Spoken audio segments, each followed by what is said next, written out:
bass keeps rolling through the night, like your footsteps out of sight.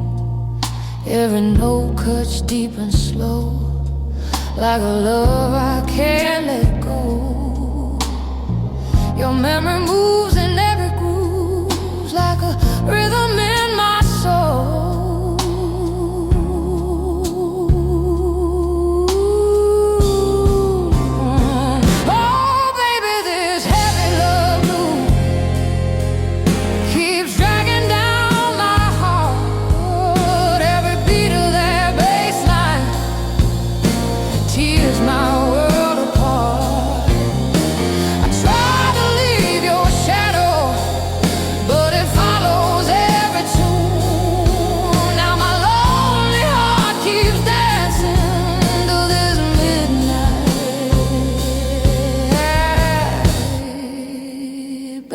Blues.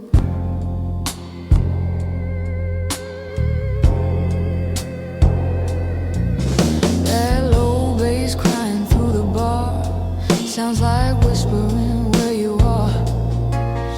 Every chord the guitar bends feels like love that never ends. Oh baby, this heavy love blues keeps dragging down my heart.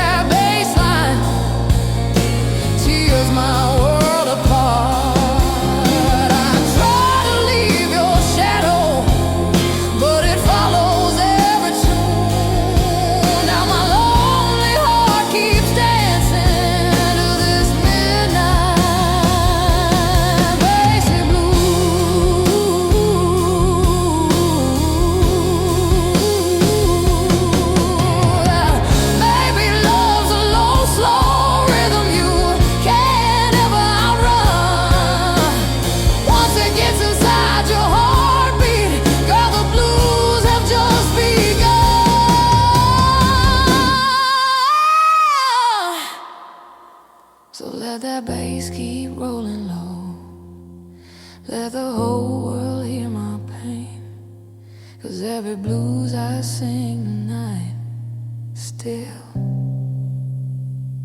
whispers your name.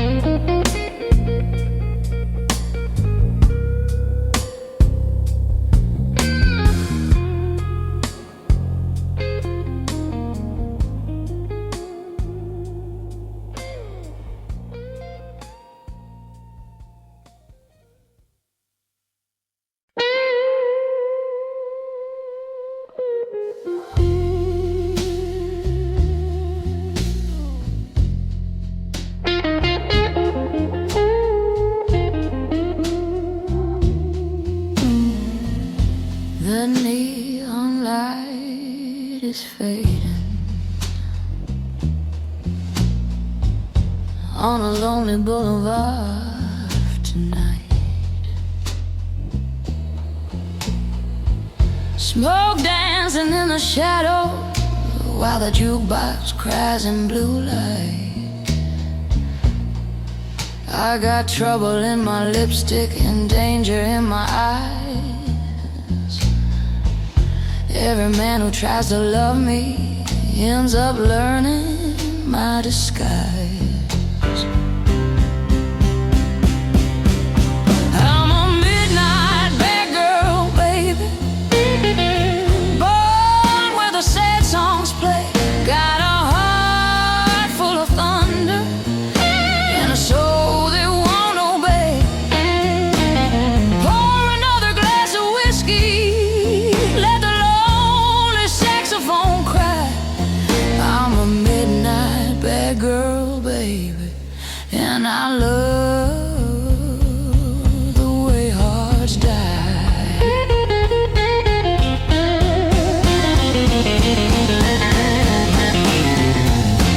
The bartender knows my story. but he never says a word.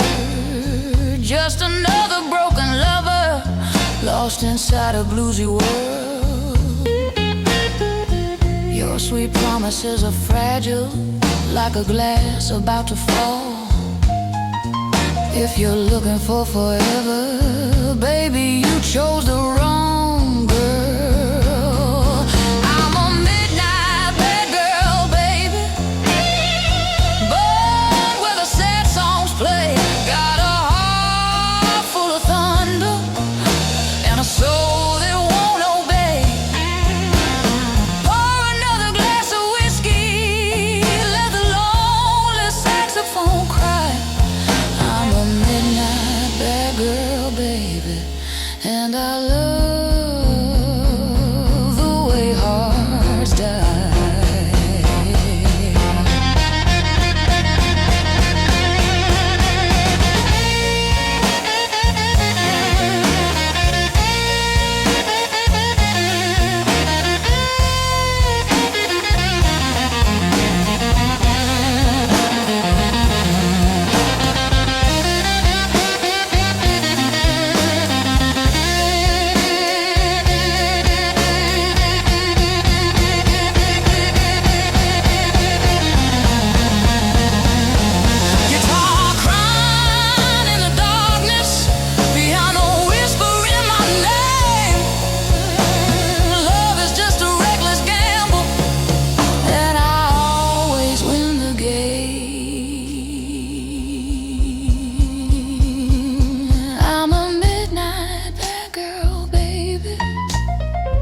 Queen of every broken bar.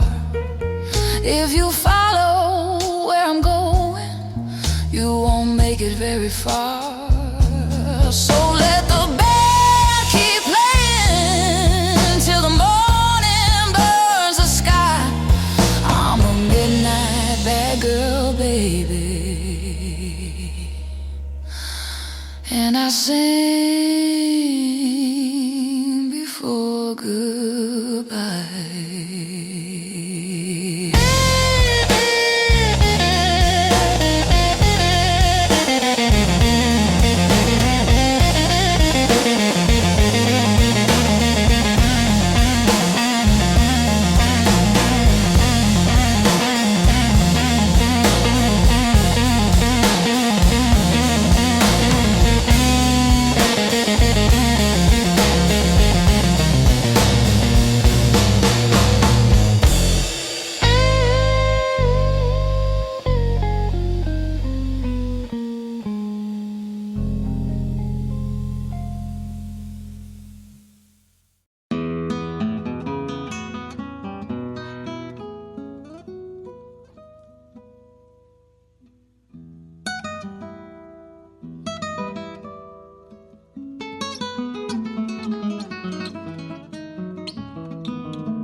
Cuando llega la noche,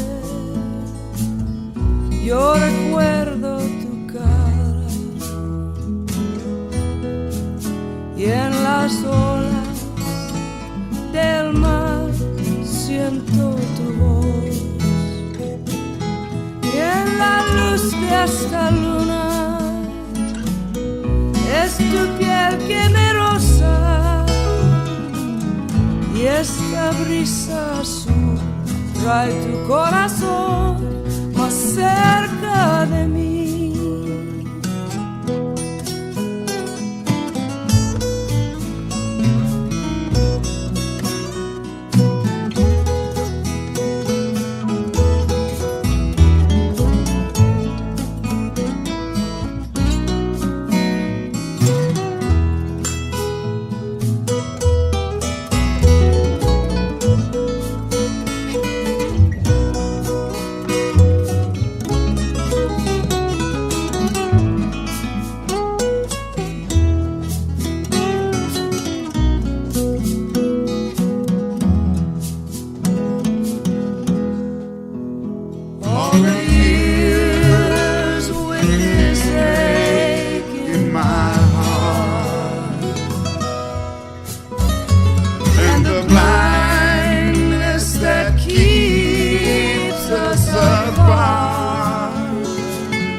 recuerdo su cara. Y en las olas del mar yo siento tu voz.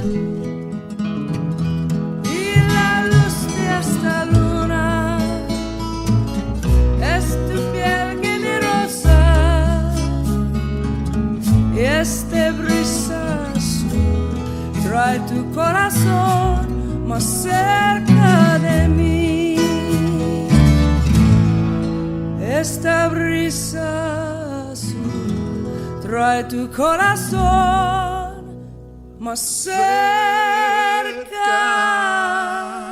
de mí.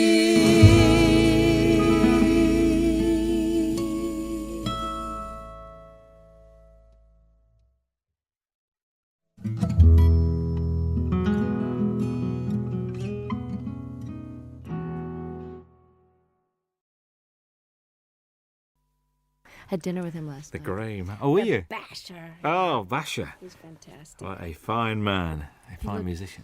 They've got a picture of him on the wall of this VH1 studio in Camden Road where we were, and he looked like a lemur, like, because he's just had really light blue eyes, and just the photograph looked like he was holding a guitar, and he just looked like one of those exotic Madagascar lemurs that only come out at night. It was just great. We I used to run a little venue in the north of England, which was an old wooden pavilion that was been knocked down now, and we booked this band one night, and they pulled. So the agent said, "Well, I've got this other band called Brinsley Swartz. Do you want them to come?" Yeah. So we said, "Okay." So they turned up, and it was just brilliant. They went down a storm, and it was a really, really good gig. It was just amazing. Very, very good. Are we rolling? He's Okay. one of a kind, Oh, really. One my- of those people that you're just so glad he's around. Paul Carrick as well. Oh, great guy. Well, Bonnie, We're still here with our same jobs. I knew you were going to It's say a miracle, isn't it? that. A live album, and about time too. Tell me about it. Yeah. Not from lack of wanting. Really? So why now? A couple of reasons. I've been being besieged by people over the years that say, your live shows really capture you, and if only you could get one out, you'd really come across. And I was all ready to do one because of, Little Feat years ago had that great Waiting for Columbus album, and it really broke through and captured them in a way that the studio ones, although those were great too. And I just have been waiting and waiting, but the situation with Warner Brothers, where I was for the first 9 albums up until 82, I was with Warner's, and I wanted to do the live record after my 8th record, and it just they didn't really feel, and neither did I, that the promotion for it went well, to put it mild. I'm trying to be polite.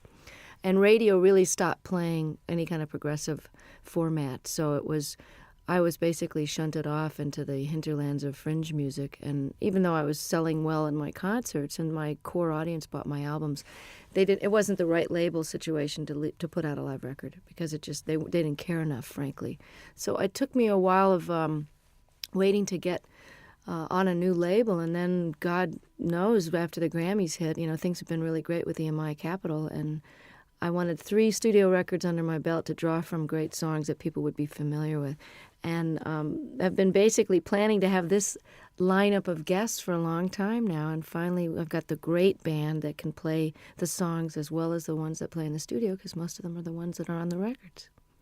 Indeed. I can't believe that these friends just happened to be around. There must have been a lot of phone calls going out to get all these guests on this album. Well, you've got to plan, because people's schedules are way in advance. I mean, I know what I'm going to be doing 5 years from now almost. So everyone's booked, and everybody's got their own album schedules. And Jackson said, I'm going to be recording, but it's if you can film and record in California, I bet you I can fly up for the day.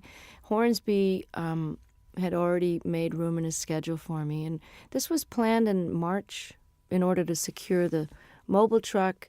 The concert venues go on sale, at least a couple of months before. And, of course, the film crew, we had 9 35-millimeter camera, film for 2 days. So, that's almost $1 million type of proposition just for the film alone, to film the 2 nights. And so, yes, it had to be way planned and approved and paid for in advance. But I must admit, the sound of the album is one of the best live recordings I've ever heard. Oh, fantastic. And I'll tell our engineer that, because he worked his you-know-what off trying to make it. Because I'm not a big connoisseur of live albums. I mean, I listened to James Taylor's and Peter Gabriel's, and And, of course, Little Feats I play a lot, and I have some live Westwood One radio programs that I've listened to and gotten copies of live performances where I've missed someone's tour. But I really wasn't an audiophile enough to know that it turns out, I've found out from doing interviews, that most live albums get listened to once and put on the shelf. So Ed said, he really wanted to go for, making this the best live-sounding record he's ever heard. And he studied a lot of them about how much echo in the room echo to leave in and how much clapping between songs and how much talking. Where there was a lot of deliberation that went in. And, of course, each song is from sometimes a totally different night in a totally different hall. So there's a lot of post-production work that went into this. And it works so well. A couple of things. Vince Gill has described you as the wildest lady he knows. All right, Vince. What do you think about that? I think he's the guy that all of us would love to get wild with, actually. He's the nicest star. Well, actually, Brian and Bruce and Jackson, my special guests, are pretty nice, too, in the unneurotic field. You know what I'm saying? Like people that are just folks when you meet them. I don't know if that was your impression, but I know that Vince and I, over the years, when he was in Pure Prairie League and I was still on Warner's, we ran into each other and we actually did a duet together when he was first a solo act. We did a song called Let's Do Something Even If It's Wrong. And he and I were both kind of wild. I don't mean that in a biblical sense. I just mean, wild rockers. We didn't get into this line of work because we like to go to bed at 9 o'clock. Well, you don't start till late anyway, do you? It's not late. You know what? I get up early when I'm off the road. I like the daytime hours because if you're not up partying at night, there's really no reason to be up past midnight unless you just get into one of those great moments when you can write and you're reflective and everybody else is asleep. But I've started to really like the early morning dawn hours. In London, when there's nobody else around, it's very good. I was in New York last year and we drove out of the city we just drove out for about an hour at about 6, 7 o'clock on a Sunday morning. Nothing in New York. Very strange feeling. I very, bet it was very bizarre. strange. I bet. Very, very weird. Do you think marriage has given you a different outlook on life? Have you calmed down or not? Or do Michael and you have a sort of a thing, I don't think marriage has much to do with the calming down. I think just getting older, from your 20s to your 30s, there's a certain calming down. And I don't know about your life, but most of the rockers I know, and by rockers I mean not such as a musical categorization as in party as much as you want and can get away with kind of a thing. Like I would never jeopardize my job or walk around stumbling. And, I never was one of those kind of visibly out of it kind of a person where people would comment on it. It was more like a private thing after the show. But lifestyle changes in your 30s are necessary if you want to keep your wits, your memory, your looks, and your health, not to mention the most important, which is your music. So even though I never jeopardized my job, I think my effectiveness, how many hours of the day I was able to be productive, was starting to get affected by my extracurricular activities. So my calming down that way happened in my mid-30s when I kind of quit drinking and took up yoga and bike riding and doing all those things with the ravages of time so that you end up feeling more energetic and more able to do your gig and have more fun because it just isn't fun to feel bad, I know some people make a career out of it, but the feeling bad is for the young. And marriage has just been, it's a challenge, and it's very adventurous, and it's exciting to know that somebody's not going anywhere when you have a big row.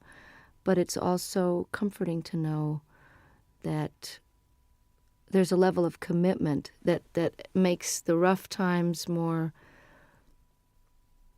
doable, and that makes the sweet times very, very deep. And, the learning about each other and learning about yourself. Stuff comes up in marriage that didn't come up when you're living together with other, I didn't live with Michael until we got married. And you repeat patterns in your parents' marriage, whether you wanted to or not. And I found that to be a very big surprise because it didn't happen before until you get married. I think you hear those words coming out of your mouth and you go, there she is. There's that mom thing again. Bruce Hornsby appears on 2 very different songs on this album. Very much Thing Called Love and I Can't Make You Love Me. He's not only a great musician, but a really nice guy. And these 2 songs not only show the diversity of your talents, but also his as well. Was that why you asked him to play on those 2 songs?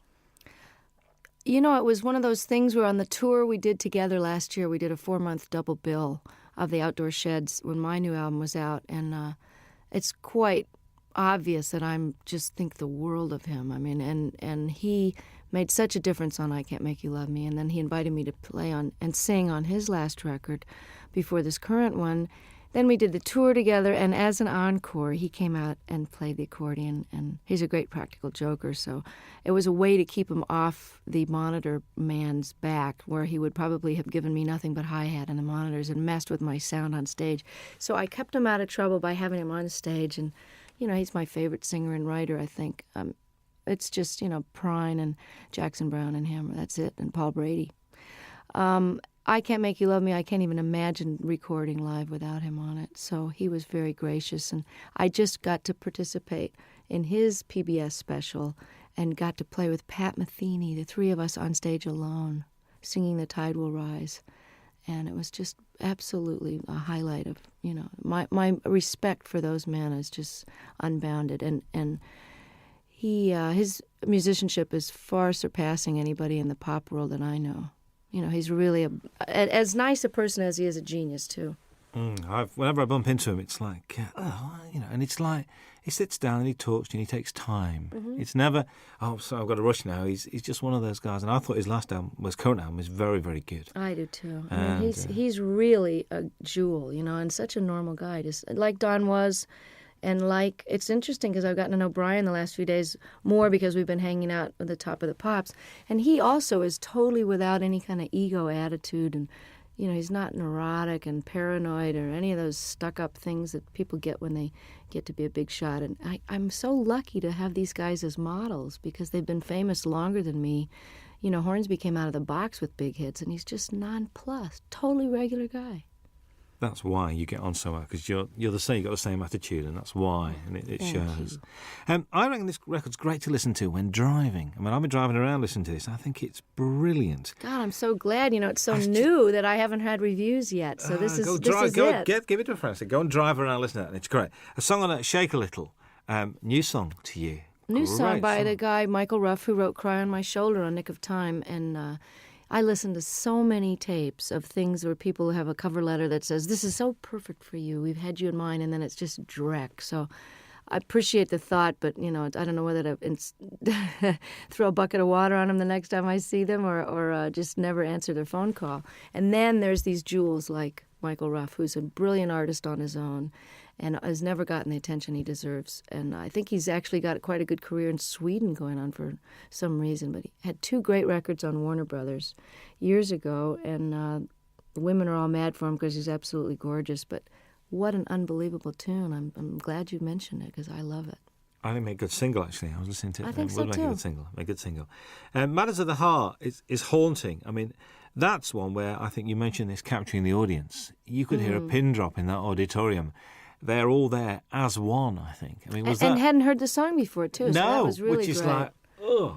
Yeah. And, I mean, did you feel that was a special performance that night with it? Exactly. That was why we picked that night's performance. I mean, all the great part about recording 6 nights is that we really got the best performance of each one. It was hard to choose sometimes, but there was always one that had that pathos and a unity of, you know, whether it was a spontaneity or just not thinking about it. Everybody forgot about the tape, and the audience, for whatever, it's almost like a great meal or making love. You know, there's just that one evening where it's that you're doing the same thing with your lover that you've always done, but it's just fitting and feeling perfect. And that this track has got a soulfulness to it, kind of a Ray Charles thing that, you know, Michael McDonald is an incredible writer and singer. So the fact that to wrap myself around one of his songs like this is, you know, you're as good as your material. And like I Can't Make You Love Me, this is one of those classic songs. I think what's nice about this record as well is it's not Bonnie Raitt's greatest hits live, which I'm so pleased about. It's a real, it's almost it's a comment and it's a reflection. Was that purposeful, the way you selected the songs? Yeah, and I'm glad to hear you say that. This is terrific that it's coming across, even in its shortened 1-disc version of the 2-hour concert. I mean, we were actually surprised, Don and I, when we had to narrow this down, that this played as well, and we almost like this order better than the ones with the extra 4 songs on it. I had no intention of doing a greatest hits, because why would somebody want to buy well, I suppose they would want to have all those so-called hits on one record, but why not try letting the songs go out the way they've evolved over the last few years? I mean, Love Me Like a Man, I recorded in 72, and the guitar solo is never going to be the same twice. And certainly Have a Heart and Love Letter and different songs from Nick of Time, all of these songs have taken on their own character depending on the tour that we play them. Each tour, everything gets a little shifted by the band members, because just to keep it interesting, but also they just grow. Tempos are changed, Have a Heart has a kind of a South African guitar part on it, and that's partly because I've got one of the greatest guitarists as a foil now, George Marinelli, who used to play with Bruce Hornsby. So I wanted to add something different to the older songs and give people, we got 6 new songs, so it's a little bit of everything. I think so. Charles and Ruth, I'm pleased they're on there.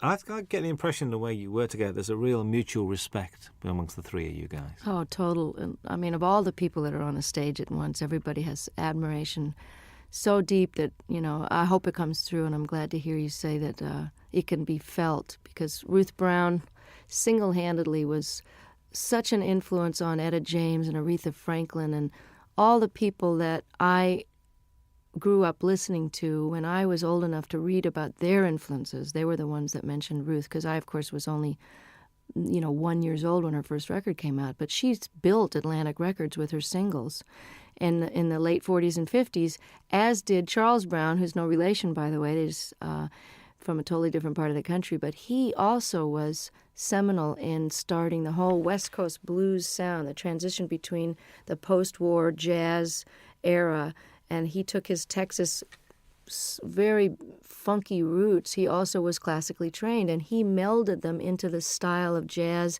with the Art Tatum flavor and the beautiful classical music, to where Nat King Cole became famous based on the music that Charles Brown was doing. And, of course, Ray Charles is a direct descendant, although he doesn't credit Charles, and has never turned around and really helped him, nor have Chuck Berry and some of the other people that really grew up idolizing him. And I always felt it was strange that the great rhythm and blues artists and the white artists of today, who owe such an incredible debt to these pioneers, would not only not put them on the show, or at least throw some money towards the organization out of which they can get some health insurance, since they didn't get any royalties. Because this is the biggest criminal revelation I found out in the last 6 years, is that nobody before 1970 did get royalty participation. And we've just now gotten to the 4th large company to only now, 6 years after the organization was founded, to agree to pay a 10% royalty starting today, for example, as opposed to 30 or 40 years of lost royalties and 10 years of CD sales with no money coming, no health insurance. Every other industry has health insurance and takes care of their own, except ours. So this is a call out to the other artists that are listening and fans to make sure you support the reissues that are paying royalties, and don't buy the bootlegs, and don't sell the records direct. Send the money directly to the artist, believe me, before you rip them off for the 3rd time. Absolutely. That's the Rhythm and Blues Foundation as well we're talking about. Yeah. Good to see blues on this. A fine tribute to Mississippi Fragment Down. And I remember one night in the middle of winter going to Lancaster University, which is like in the middle of nowhere, because a friend of mine rang me up and said, "We've got to go and see this guy playing." I said, "What's it?" He said, "Mississippi Fragment Down." I said, "OK, we'll go." Went along, there was 8 people there.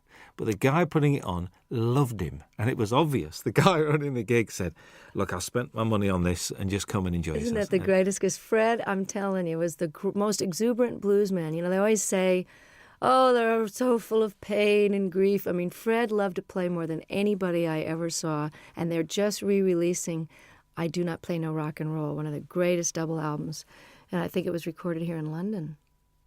I'm not sure if that was the one, or maybe there was just that in concert where he's wearing this Mexican poncho over a bright yellow sharkskin suit with a bolo, string tie, just unbelievable getup. And loved the girls used to just flock around him, these little white American and English girls just bat their eyes at him, and he loved it so much. Just like John Lee Hooker is just rolling around enjoying his success now. Fred was like that, and one of the greatest Delta bluesmen that ever lived. I mean, you say on there, you think these songs get better with age. Do you think your work gets better with age? I sure hope so. I mean, don't you think you're better at your job now? You got more seasoning and humor and perspective and knowledge. I mean, I always think people, as they get older, if they're lucky enough to keep their wits about them and don't get too cranky and discouraged, that people's wisdom and opinion at 70, 80, 90 years old they're like gems, you know? If you're smarter now at 45 than I was at 25, why won't I be even smarter at 65? So I hope that my music is richer and deeper and more accomplished. And I never saw B.B. King or John Reid or Pablo Casals or Segovia get any less with age. They just got more. Absolutely. You're always introduced, which I do like, as Bonnie Raitt and her band, including Hutch and Ricky now. I mean, they're part of the furniture. Hutch, how has he been around? A long time. He's has the distinction of being one of the only white guys ever play in the Neville Brothers, although they've had a white guitarist for a while. He is so respected by every type of musician. You know, he played in Central America, lived there for a while. The New Orleans cats think he's just it. He lived in San Francisco, was in a band called Copperhead. He knows Celtic music inside and out and can play jazz, Algerian music. I mean, there's nothing the guy can't play. And if you ask him a question, he can give you every detail of every side musician. So he's like a walking encyclopedia. These are sort of nice guys to have around, I think, to contribute to what you're doing. Oh, I'm so lucky to. And this is the best benefit of success, is that while Hutch has been with me for over 10 years, at whatever salary level I was at, he was with me during the rough years in the 80s too, rough meaning couldn't pay very much. Ricky, who has been a successful producer living in Australia, doing film scores and, just co-produced the Boz Scaggs album. And, for those of you, Ricky Fattar from South Africa, he was in a young band called The Flame that was quite famous and was in the Beach Boys for a while. I'm able to afford musicians of the level that I've got now, and that is probably that and raising really great amounts of attention and money for political causes that really need the bucks. Those are the two most incredible aspects of my success that have made the biggest difference, that and good catering, backstage, to actually eat food that hasn't been sitting there for 4 hours. But to be able to play with Ricky and Hutch and have them leave home and come and play with me it's like a dream come true to every night have these guys. That's why this record was done now. That's why I say in the liner notes, this was the time and you are the reason. Absolutely. Jackson Browne had to be here, really. I mean, there aren't many stages that you and him haven't shared over the years. Mostly benefits as well, actually. But, to do Opening Farewell is just a bit special, I think. And, we didn't know what we were going to do. I was going to cut this wonderful reggae tune that he did on his last record called I Hear Your Heart Beating Everywhere. I love that song. And I thought we could have a duet, kind of a, We Be 40 kind of a thing. I don't know. And we tried it in my key, and it just didn't sound as good as his. So I said, well, maybe we should send the band off to the wings and just sit here and play Opening Farewell. And it was just done. He came and never had a chance to rehearse it. He never had sung it in that key, never sung a harmony part. And all of a sudden we're filming and recording it for the history, and he was really a champ. I can barely look at him because I love him so much, and he's so gorgeous and never changes. But yeah, I said that he had to be on the live record because he knows too much about me, and I'm afraid he's going to talk. He knows where the body's buried. Well, I know where his skeletons are buried too. There's an argument that drink and drugs have added to some of the finest music and literature, and also that all the great artists have got to be a shade crazy. Eccentric, crazy, call it what you will. What do you think about that? Totally agree. It's true that some of the greatest works of literature that are currently recognized and studied by even the religious right as great works of art. Hemingway, all the great works of the 20th century, certainly that whole revolution in the 20s, people were faced. I don't know what the expression is over here, but pissed or whatever. There are a lot of that whining and writing about your mother and tortured. A lot of that stuff, when you know about addiction, you know where that mentality is coming from. Well, that's what makes great artists torture.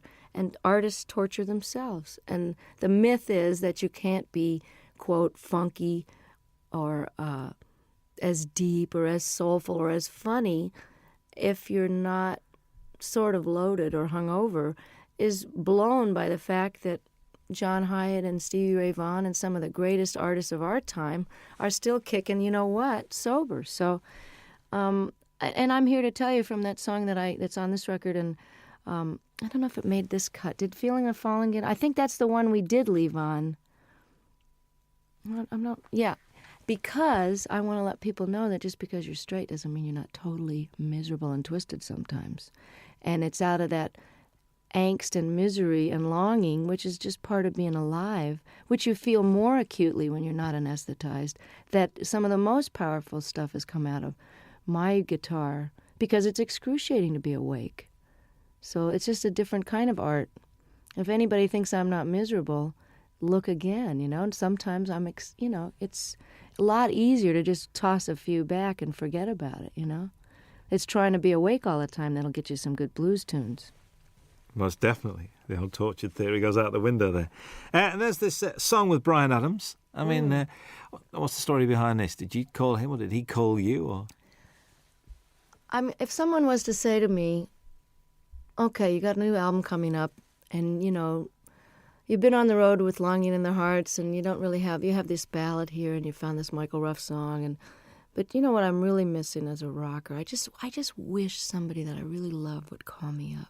And, you know, it was like the universe answered my prayer, and I get this phone call from Brian, who I haven't heard from for a few years, and he says, I wrote you this song with this woman, Gretchen Peterson.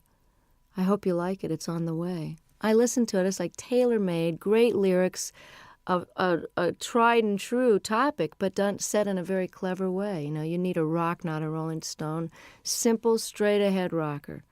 And then on top of it, his album was postponed, so as we got closer to the live recording, I went, oh, you know, it would be really great, as if he could sing this with me. And he did. He said, I'm coming. I just can't believe it. It's like for all the blues people that I helped and all the obscure songwriters I've done songs and talked about over the years, you know, to have somebody like him who is really huge over here in Europe where I can't get arrested really. And, you know, for him, he'll be doing for me what I'm doing for Ruth and Charles. So without any compromise and just pure admiration and love, and just love the guy's work so much, and I love him. And here I am getting to have this handed to me, like Eric and Elton saying, hey, you want to be more known in Europe? We love you. Come on to the Wembley show. You know, that's the payback, is that it all goes around in a big circle, and then I get more well-known, and I can bring Charles Brown over to Europe. So that's the way it works, you know. Oh, that'd be very pleasant, actually. Very nice indeed. There's 3 songs that run together. There's Longing in Their Hearts, Love Sneaking Up on You, and Talking Heads, a storming version of that. All right. Were they the same night? Because they just run together. I think they are the same night, actually. But they were pretty slamming all. You know, sometimes we do Come to Me in the Middle, which we didn't have room for on the record, but again, you can get it on import probably.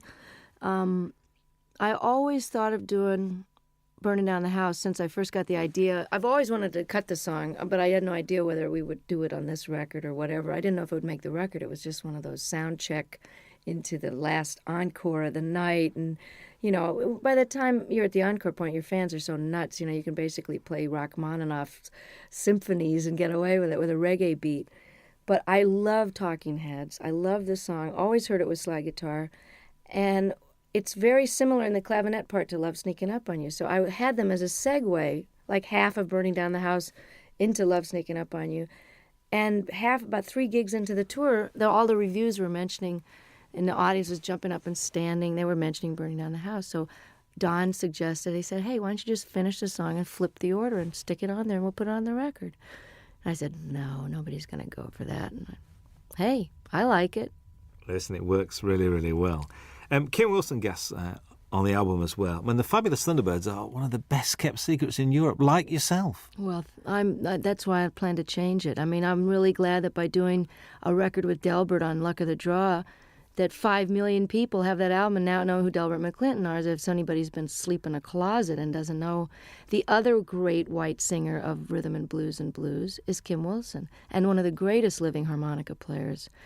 And Kim and I have been talking about doing this song and performing it together for years, since they first wrote it on a record tastefully entitled Butt Rockin', which I'd love to hear him explain that to his folks. Oh, son, what's the name of your new album? Well, Mom, we decided to call it, So if I can get Kim more exposure in parts in the, for the moment that I'm in the sun here and just let people know how brilliant this guy is, I'll be able to die happy because he is just incredible. You know what? Listening to this record, I do have a problem because I'm not now going to be able to say to people, you mean you don't know who Bonnie Raitt is? This is causing me a bit of disturbance here because it looks like the single's going to work, and if the album works, you've knackered a lot of the things that you know who Bonnie Raitt is, and they go, who's that lady who sang that song? See, I'm enjoying coming over here and still being a cult artist, and that, now I'm getting all letters from the people in the States going, you were mine for 20 years, and now I really resent the fact that everybody knows who you are, and they're playing you in the supermarkets. But I wrote the guy back. I said, hey, 20 years in small theaters, can't you cut me some slack? I get to have Ricky Fataar in the band and Hutch.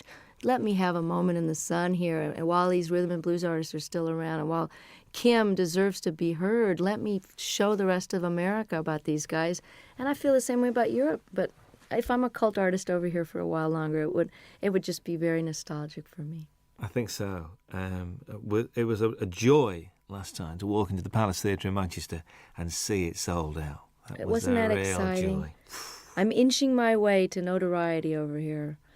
And, I'm really thrilled that this record, that you think it's great, because I'm so proud of it. I mean, it took me a long time to get these songs together, and I took a lot of care in the mixing of it and the choosing of them. And I think if you're coming into me new, that you'll be able to get a good glimpse of what it was like before and some of the blues stuff. And, I don't think anybody should be determined by their latest single. So, I'm not a singles artist. So if you've never heard of me and you hear the Bryan Adams track and you like it, check out the rest of it, because there's a lot of good people on there that deserve to be heard while they're still able to play. I think so. I think how anyone cannot be moved by Jackson Browne's version of Stay, I will never know. And I just sang on his new record. It's just fantastic. Oh, there's a bit of to and froing, because you're on John Hyatt's record as well. Yeah, I know. Well, that's how it works. We all love each other, and, I'm so thrilled that they want me to come and play and sing on the record. There's a great band out in New Orleans called the Subdudes, and I'm on their new record, and it's a fantastic record. Support act on the tour, actually. Oh, it'd be. Oh, that's if you got there early, that's right. They were over here in England. It's true. That's right with you.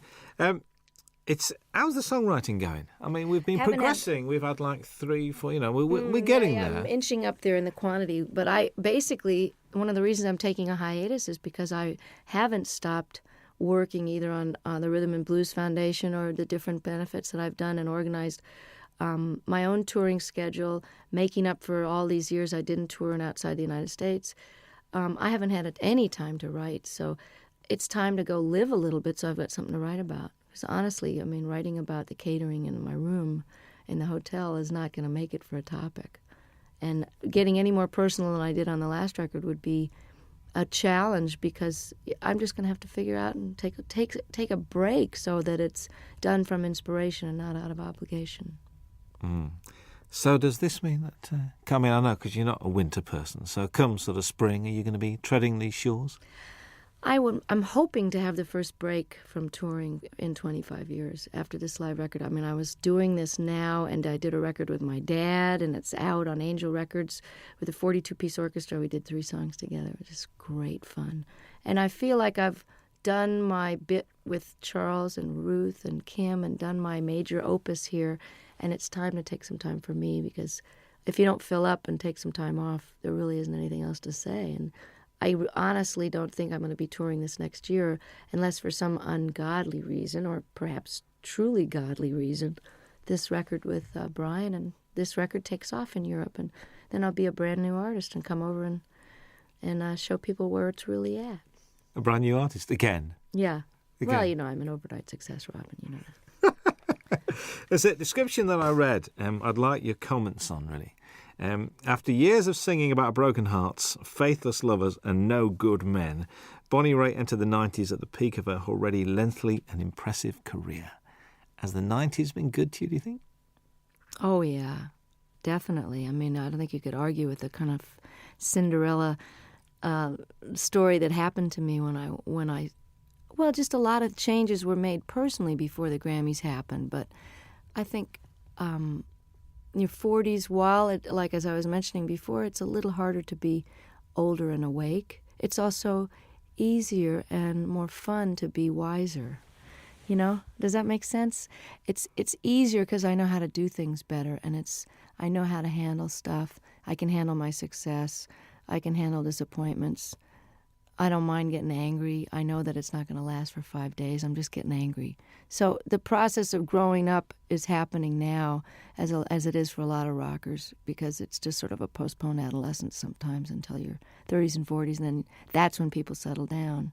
So I've had a really great last 5 years, and I'm looking forward to another 25 and another couple of live records in the middle of those. Absolutely. Bonnie Raitt, thank you very much indeed. Nice to be back. Hi, this is Bonnie Raitt. Very happy to be with Robin Ross on your radio.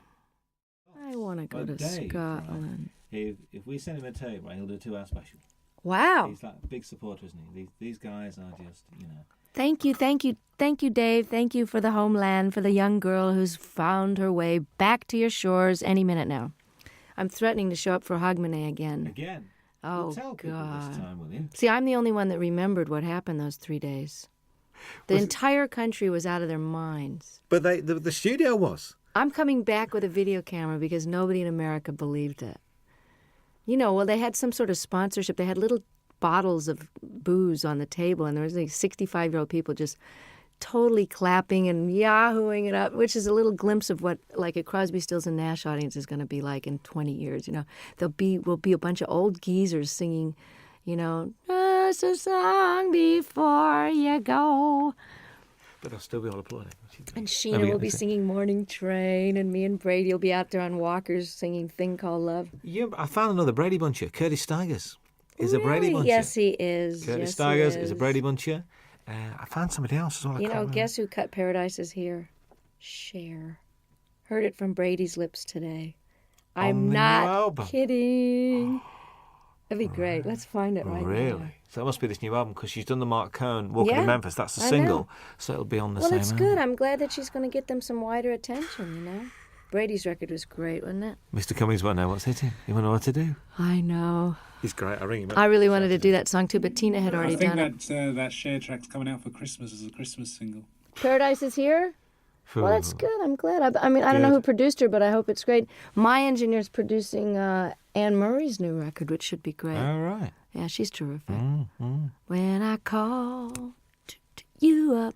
Remember when she did that? She would do an acoustic, would she? She should have done. She wouldn't do an acoustic for us. She's doing one now. Hello. I'll come in here and do one. Yeah. We had John Hyatt. John Hyatt did 2 songs. Did he? Yeah, John did 2 songs. Finn did 2 songs, did they not? Which is Neil and Tim Well, Finn. they just told me to come and talk. They did Weather With You, and they did Nobody asked me.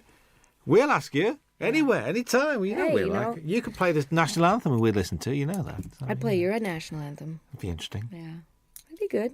Be good. So you're going to Scotland on this break? You're going to try? I want to. I was threatening to go to Ireland or Scotland over the weekend, but I'd like to come back when the days are longer, because it's too hard to come over here and have it get dark at 4. Yeah. Not if unless you. Especially over that. You know what I mean? If your nighttime hours can be more Coast. productive, but I want to be able to see stuff. You know. Yeah. You were going to go around Ireland. Last time I spoke to you, you were going to I visit did Ireland. it once a long time ago, and I want to do it again. I may do it over the weekend. Just get down the country and see part of it. Well, I did get a whole week in did you? there. I did get a week in Scotland, a week in Ireland back in 91, right after the Grammys. Randy Newman's on Jules Holland on Tuesday night. You should get him in here. I'd love to. With Warner's, you see, Warner's a bit strange. So my best man when I got married is head of promotion at Warner's, and he won't let me do any interviews. He said, I leave it to the regional people. I said, but we're getting like 50 stations. Great. I know. I mean, Faust is a great record. Lovely man. When's Bonnie Raitt Call on Peter later? Asher and tell him I told him that he should do it. Excuse Tell me? him who you talked to. Tell him all the people you talked to and how many stations We're you going to get. start to, Just call him we got you directly. on, did we get 50 last time? Peter and Gordon. Tell him you're a Peter Gordon fan and call Peter Asher. Remember Peter and Gordon? I actually That's went Peter to see Asher. Peter. He's I said, Randy's- "No." he's Well, he used Randy's to manage manager. 10,000 Maniacs as well, didn't he? Yeah. He manages Little Feat. And now he's head of Sony, I think. That's right, I forgot. He got a new job. My former manager is was head of Atlantic, then head of Warner's. Now he's head of Mercury. Moving Hello. around. We're gonna fire you. Here's $30 million. Get out of here. Oh God. Now you can pay the musician. Here's another label. Oh, Could you sign that for me, please? Are you kidding? Thank you. I've got great. I've got a shiny one because you haven't got shiny pens, have you? Can I have that on tape, please? And you haven't got any Robin tape. Ross has a shiny one. You haven't Thank you. Could you sign it for me?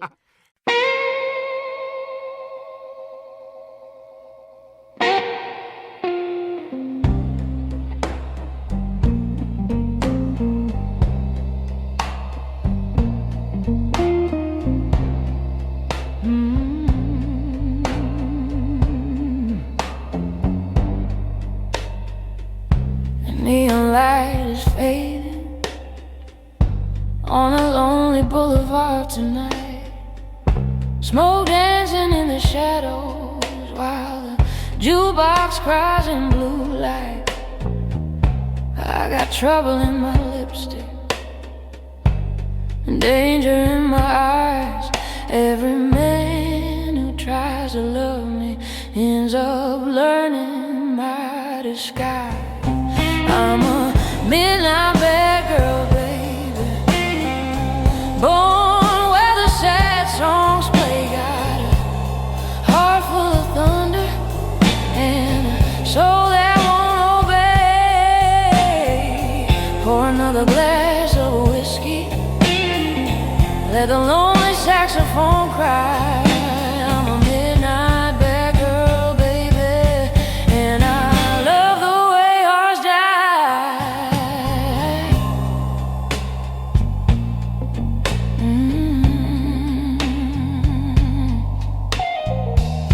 The bartender knows my story, but he never says a word. Just another broken lover lost inside a bluesy world. Your sweet promises are fragile, like a glass about to fall. If you're looking for forever, baby, you chose the wrong girl. I'm a midnight bad girl, baby, born where the sad songs play. Got a heart full of thunder and a soul that won't obey. Pour another glass of whiskey, let the lonely saxophone cry. I'm a midnight bad girl, baby, and I love the way ours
got you on the back foot, and you know I got you really good.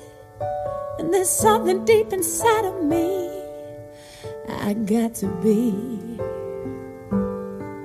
And if you find it hard to follow me, if I lose you in my jet stream, then you only got to raise your eyes and see me fly. Don't tell me that I won't, I can't. Don't tell me that I'm not, I am. Don't tell me that my master plan ain't coming through. Do you tell me that I won't, 'cause I will. Don't tell me how to think, 'cause I feel. And yes, I know what's real and what I can do. Something that you won't see every day. A little girl who found her way through a world that's designed to break on loving your dreams. And if there's one thing I would say to you, is that there's nothing that you can't do. And yes, it's all about your attitude. Don't let them get to you. Do you tell me that I won't, I can't. Don't tell me that I'm not, I am. Don't tell me that my master plan ain't coming through. Now do you tell me that I won't, I will. Don't tell me how to think, 'cause I feel. And yes, I know what's real and what I can do. Ooh, yeah. Ooh, hey. Oh, do you tell me nothing? No.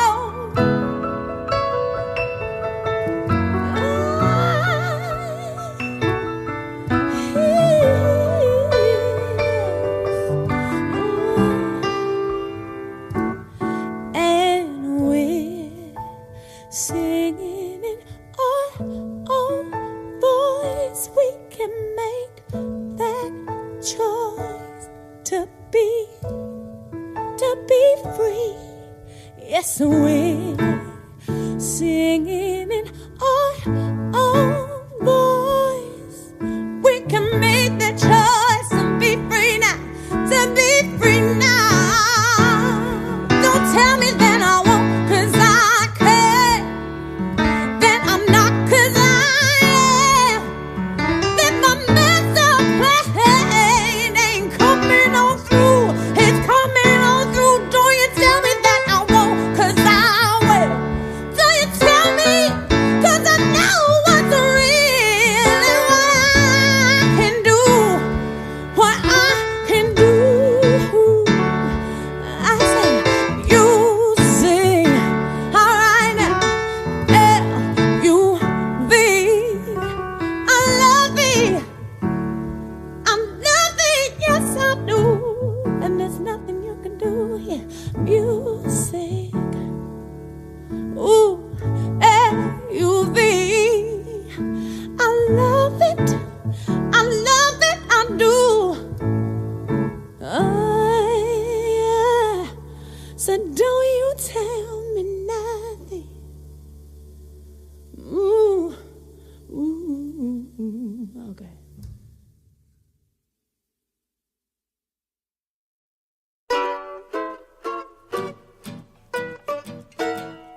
Ain't no use to sit and wonder why, babe, if you don't know by now. Ain't no use to sit and wonder why. It'll never do somehow. Oh, when your rooster crows out the break of dawn, look out your window and oh, I'll be gone. Oh, and you're the reason I'm traveling on. Don't think twice, it's alright. Ain't no use in turning on your light, babe. The light I never known. Oh, now it ain't no use in turning on your light. I'm on the dark side of the road. Oh, now I'm thinking and wondering, walking down the road. Oh, I once loved a man, a child, I am told. Oh, I gave him my heart, but it wanted my soul. Now don't think twice, it's alright. Ain't no use in calling out my name, boy, like you never done before. Oh, now it ain't no use in calling out my name now. I can't hear anymore. Oh, I wish there was something you might do or say.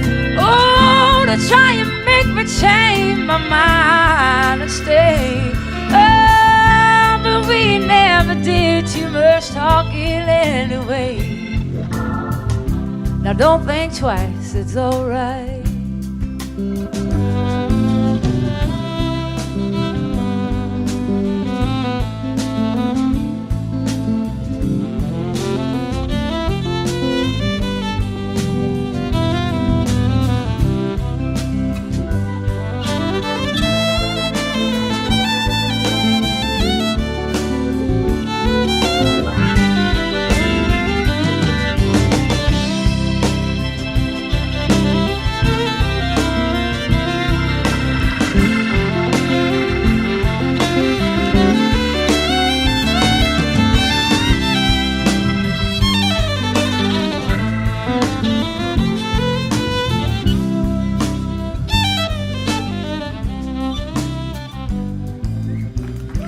So long, honey, baby.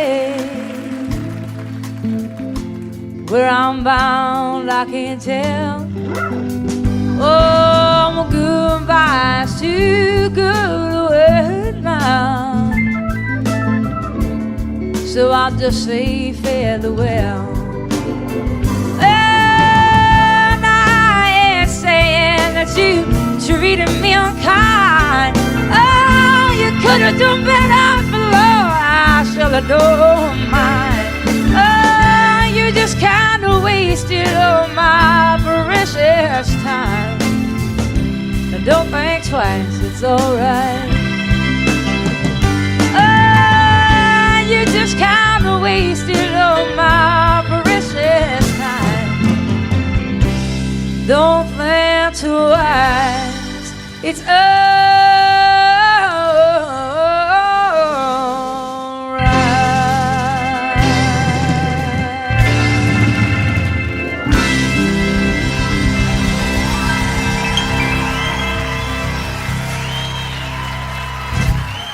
Thank you.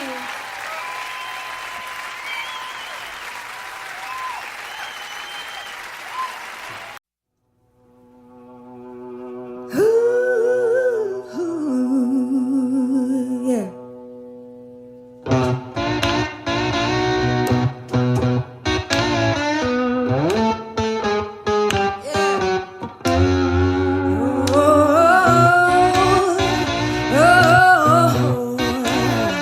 Oh,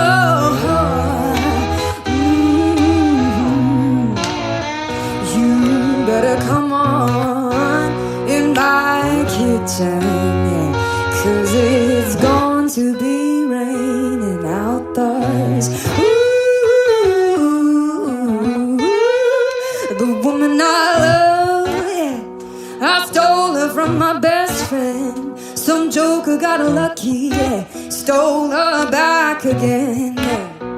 You better come on in my kitchen, hey, 'cause it's going to be raining outdoors.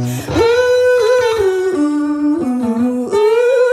the woman I love, yeah, I stole her from my best friend. That joker got lucky, yeah, and stole her back again. Hey, you better come on in my kitchen, 'cause it's going to be raining outdoors. Ooh, oh,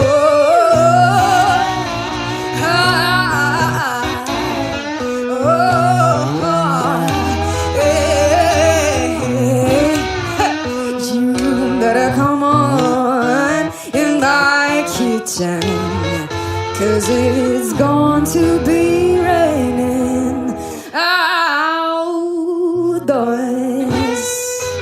Ooh.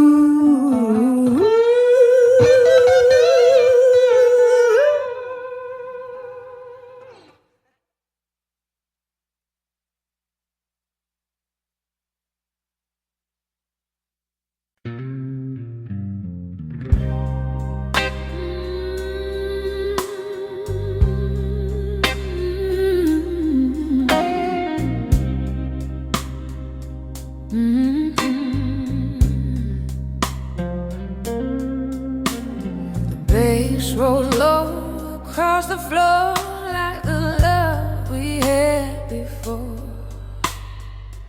Every step I take tonight echoes in the neon light. Your memory's a rhythm slow, playing where I go. Oh, baby, hear that low bass cry beating through my chest. Every note reminds me you are my best. Now the night keeps spinning like an old blues tune, and my heart keeps falling into your bassy moon.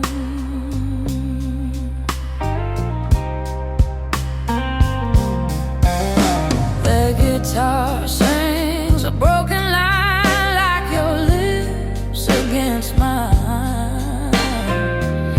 Every chord the piano plays pulls me back to yesterday.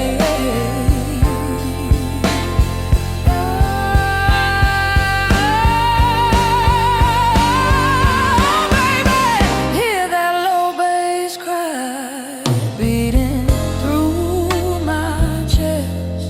Every note reminds me you are my best. Now the night keeps spinning like an old blues tune, and my heart keeps falling into your bassy moon.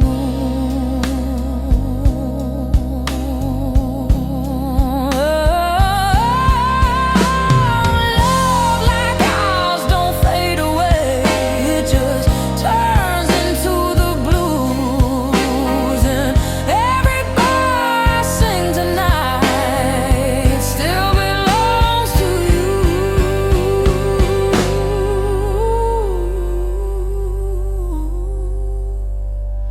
So let that bass keep rolling slow through the midnight air, 'cause every lonely blues I sing still finds you there.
like the love we had before.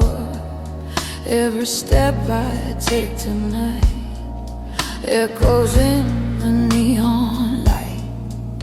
Your memories, a rhythm slow, playing where I go. Oh, baby, hear that low bass cry beating through my chest. Every note reminds me you were my best. Now the night keeps spinning like an old blues tune, and my heart keeps falling into your bassy moon.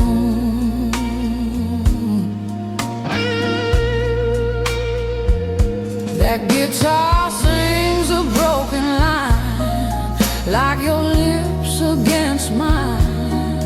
Every chord the piano plays pulls me back to yesterday. Oh, baby, hear that low bass cry beating through my chest.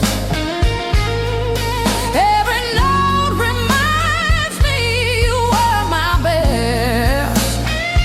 Now the night keeps spinning like an old blues tune, and my heart keeps falling into your bassy moon. Love like ours don't fade away, it just turns into the blues. And every bar I sing tonight still belongs to you. So let that bass keep rolling slow through the midnight air, 'cause every lonely blues I sing still finds you there.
That bass keeps rolling through the night, like your footsteps out of sight. Every note cuts deep and slow, like a love I can't let go. Your memory moves in every groove, like a rhythm in my soul.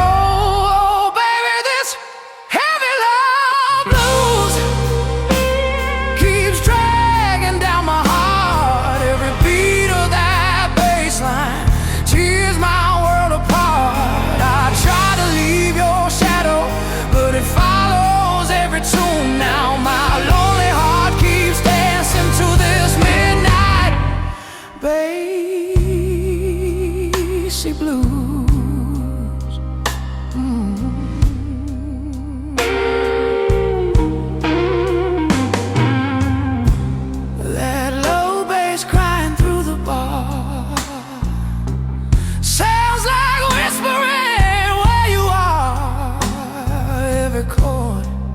guitar bends. Feels like love that never ends.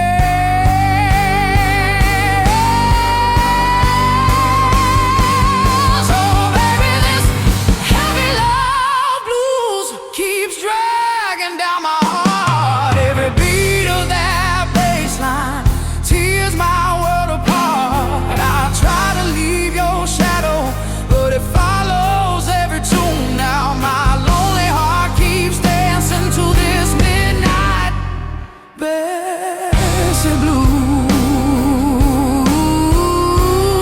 Maybe love's a low, slow rhythm you can't ever outrun. Once it gets inside your heartbeat, girl, the blues have just begun. So let that bass keep rolling low. Let the whole world hear my pain. 'Cause every blues I sing tonight